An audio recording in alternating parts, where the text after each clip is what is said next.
Friends, BSEB math classes में आपका स्वागत है। आज हम लोग शुरू करेंगे क्लास 9th का मैथ। चैप्टर का नाम है हीरोन का सूत्र। यह है हीरोन का सूत्र। आज हम लोग कुछ बेस के बारे में जानेंगे, बेसिक से जानेंगे हीरोन सूत्र क्या होता है। हम लोग हीरोन के बारे में जानेंगे। तो हीरोन फॉर्मूला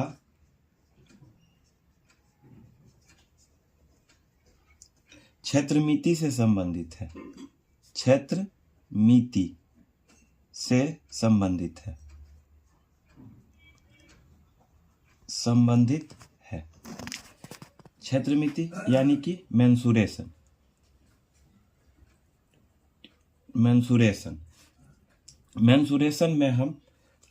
मेंसुरेशन में हम किसी आकृति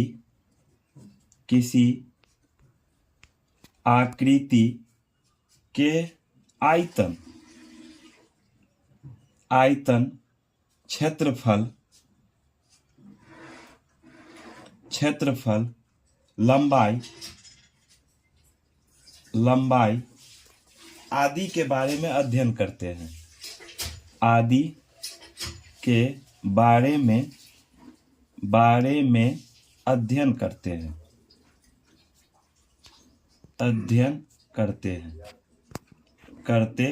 हैं।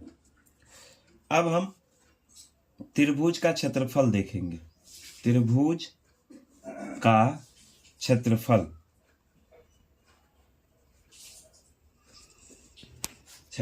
Area of triangle.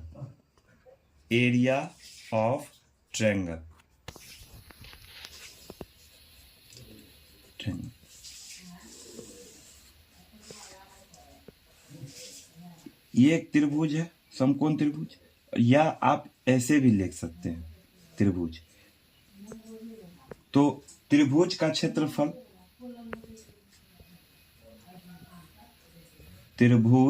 का क्षेत्रफल 1/2 गुने आधार गुने ऊंचाई। अगर हम बीच में लंब डालें तो ये हो जाएगा ऊंचाई। दोनों त्रिभुज के लिए आप त्रिभुज का क्षेत्रफल 1/2 गुने आधार गुने ऊंचाई ले सकते हैं।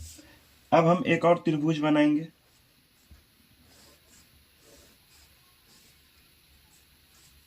इसका A, B और C नाम हम देंगे।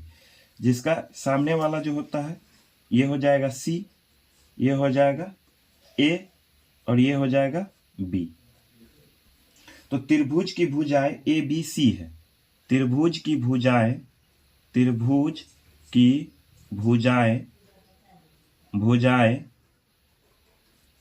A, B तथा C है। तो हम अर्ध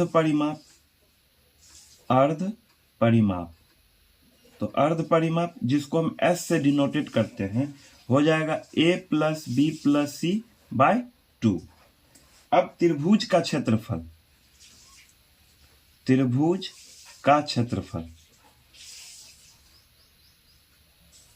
क्षेत्रफल बराबर √under S × S - A S - B S - C।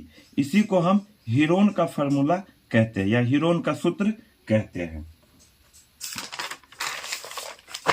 अब हम देखेंगे समबाहु त्रिभुज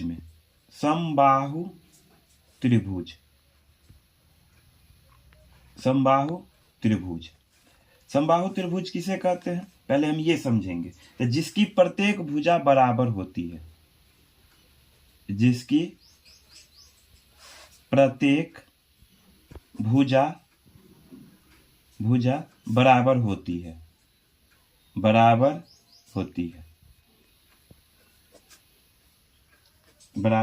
है। तो एक हम समकोण त्रिभुज बनाएंगे। तो जिसकी प्रत्येक भुजा बराबर होगी, इसके बराबर ये हो जाएगा और इसके बराबर ये हो जाएगा। इसको हम ए देते हैं, ए देंगे ना। अब समबाहु त्रिभुज का क्षेत्रफल, समबाहु त्रिभुज का क्षेत्रफल, त्रिभुज का क्षेत्रफल, क्षेत्रफल √3/4 गुने भुजा स्क्वायर। हम इसको ए माने हैं तो हम ऐसे भी लिख सकते हैं, या इसको हम ऐसे लिखेंगे √3/4 ए स्क्वायर, ए स्क्वायर। अब हम समबाहु त्रिभुज का परिमाप, समबाहु त्रिभुज का परिमाप, त्रिभुज का परिमाप, समबाहु त्रिभुज का परिमाप होगा 3 गुने भुजा, 3 गुने भुजा। या हम ए माने भुजा को तो या इसको हम ऐसे भी लिख सकते हैं 3a। भुजा का परिमाप का अर्थ होता है तीनों भुजाओं का योग। एक और देखते हैं, इसमें समबाहु त्रिभुज का शीर्ष लंब, समबाहु त्रिभुज का शीर्ष लंब, शीर्ष लंब √3/2 गुने भुजा। या इसको हम ऐसे भी लिख सकते हैं √3/2, भुजा को हम ए माने हैं तो ए लिखेंगे, ए।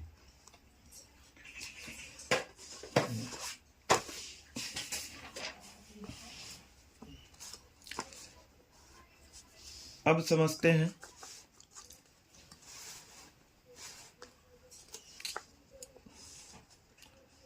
अब समझेंगे। इसमें हम नाम देते हैं ए बी सी, ये हो जाएगा डी।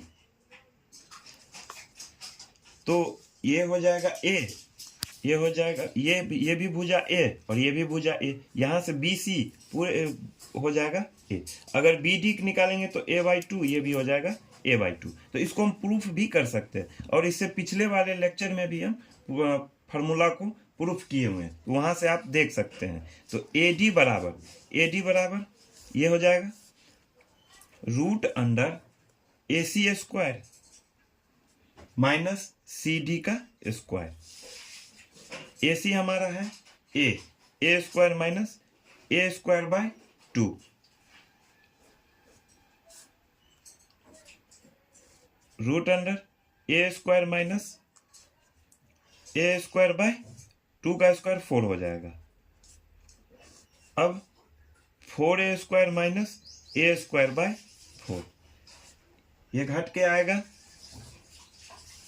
4 में से 4a माइनस a², यानी कि 3a²/4। अब रूट हटेगा, 4 का हो जाएगा 2, तो 3 से रूट हटेगा नहीं, तो √3/2 और ये हो जाएगा a।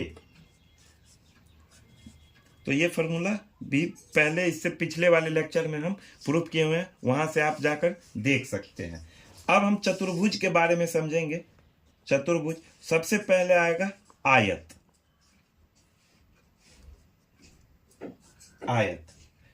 आयत हम समझेंगे। आयत में आमने सामने की भुजा बराबर होती है। आयत में आमने सामने की भुजा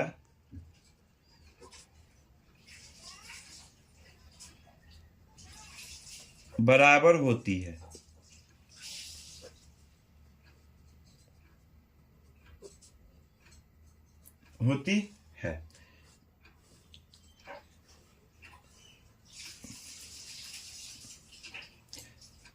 ये L होगा तो ये B होगा, तो ये फिर L हो जाएगा और ये B हो जाएगा। तो आयत का क्षेत्रफल, आयत का क्षेत्रफल लंबाई गुने चौड़ाई, लंबाई गुने चौड़ाई।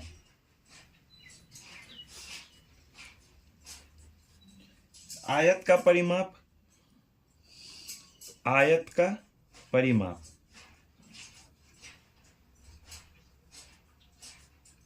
2 इंटू लंबाई प्लस चौड़ाई। आयत का विकर्ण, आयत का विकर्ण root under L square plus B square, ये विकर्ण हुआ।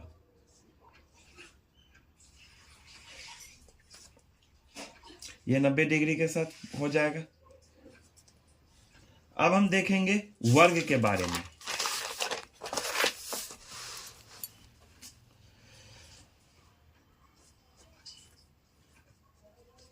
वर्ग, वर्ग प्रत्येक भुजा आपस में बराबर होती है।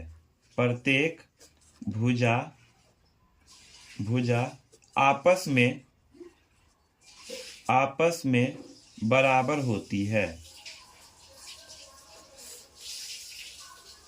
बराबर होती है।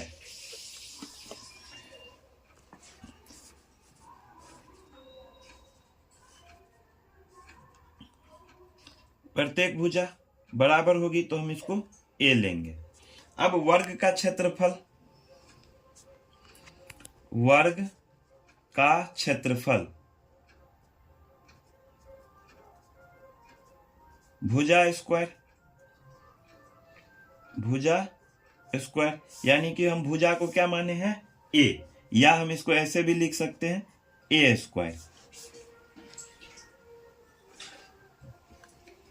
वर्ग का परिमाप, वर्ग का परिमाप,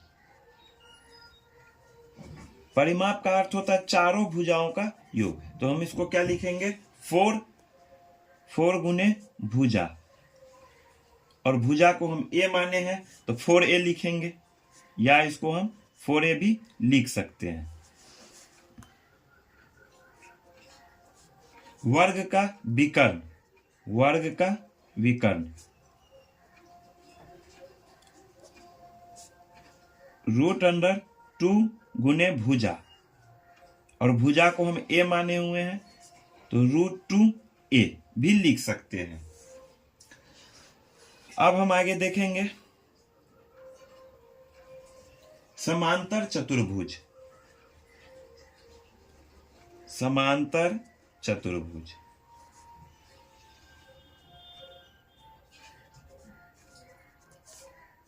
अब हम समझेंगे समांतर चतुर्भुज किसे कहते हैं। तो वह चतुर्भुज, वह चतुर्भुज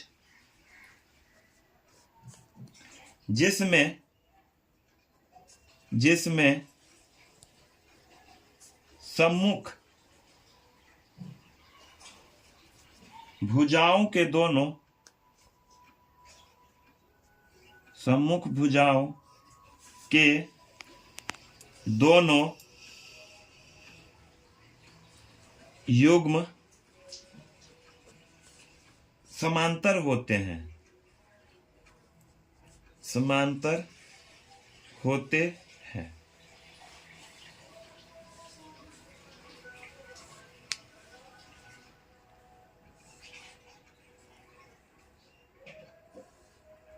अब हम इसका नाम देंगे ए, बी, सी और डी। ये हमारा लंब हो जाएगा, यानी कि हाइट हो जाएगा, ऊंचाई हो जाएगा। ये 90 डिग्री के साथ होगा। अब हम लिखेंगे समांतर चतुर्भुज का क्षेत्रफल, समांतर चतुर्भुज का क्षेत्रफल, क्षेत्रफल बराबर आधार गुने ऊंचाई, आधार गुने ऊंचाई। ये हमारा आधार हो जाएगा और ये ऊंचाई हो जाएगा। अब इसी में हम देखेंगे अगर समांतर चतुर्भुज का विकर्ण दिया गया हो,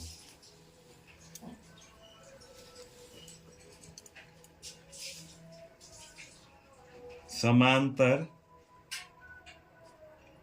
चतुर्भुज का विकर्ण दिया गया हो, विकर्ण दिया गया हो।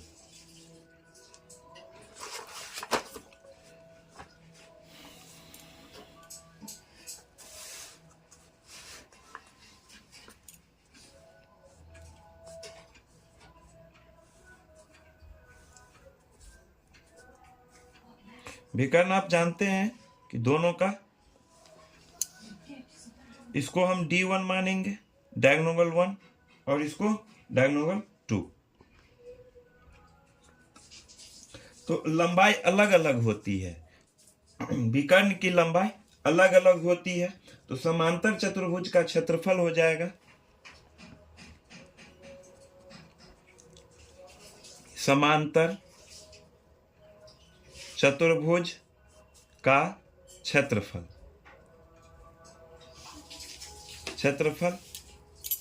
हो जाएगा 1/2 गुने D1 गुने D2। जब विकर्ण दिया होगा तो इस समांतर चतुर्भुज का क्षेत्रफल में हम 1/2 D1 गुने D2 लगाएंगे। अब हम समझेंगे सम चतुर्भुज के बारे में। सम चतुर्भुज, सम चतुर्भुज ऐसी आकृति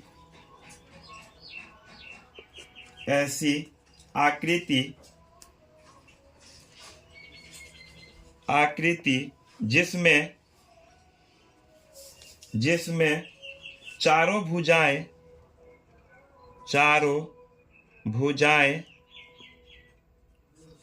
समान लंबाई की होती है, समान लंबाई की होती है।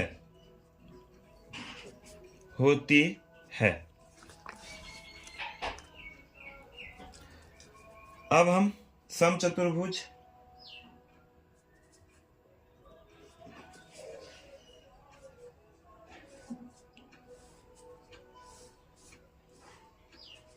ये हो जाएगा h, यानी कि ऊंचाई। तो समचतुर्भुज का क्षेत्रफल, समचतुर्भुज का क्षेत्रफल फॉर्मूला हो जाएगा आधार गुने ऊंचाई, आधार गुने ऊंचाई।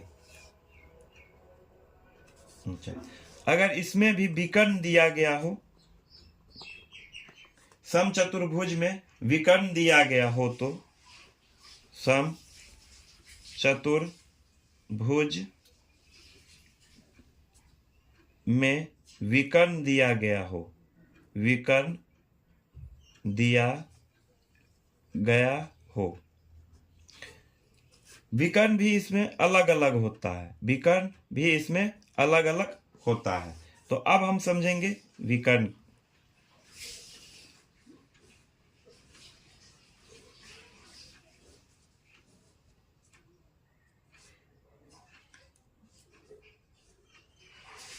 इसको भी हम D1 और D2 से निरूपित करेंगे।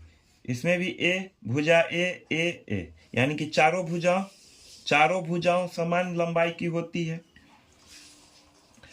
तो समचतुर्भुज का क्षेत्रफल, समचतुर्भुज का क्षेत्रफल, चतुर्भुज का क्षेत्रफल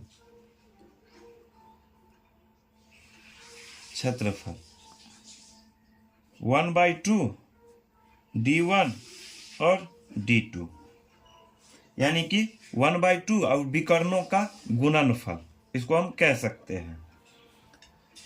अब समचतुर्भुज का परिमाप,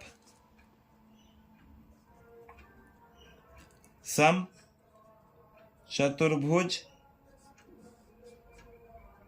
का परिमाप यानी कि 4a हो जाएगा, चारों भुजाओं का योग।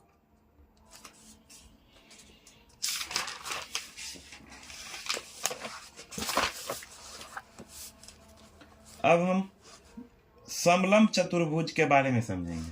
समलंब चतुर्भुज, चतुर्भुज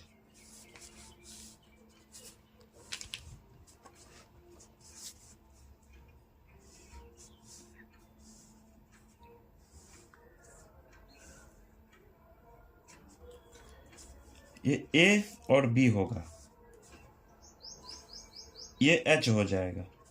तो अब हम समझेंगे समलंब चतुर्भुज का क्षेत्रफल। समलंब चतुर्भुज का क्षेत्रफल, चतुर्भुज का क्षेत्रफल, का क्षेत्रफल, क्षेत्रफल 1/2 हम लिख सकते हैं समांतर भुजाओं का, समांतर भुजाओं का योग, का योग और गुने ऊंचाई, गुने ऊंचाई, ये हो जाएगा 1/2। समांतर भुजाओं का योग तो a प्लस बी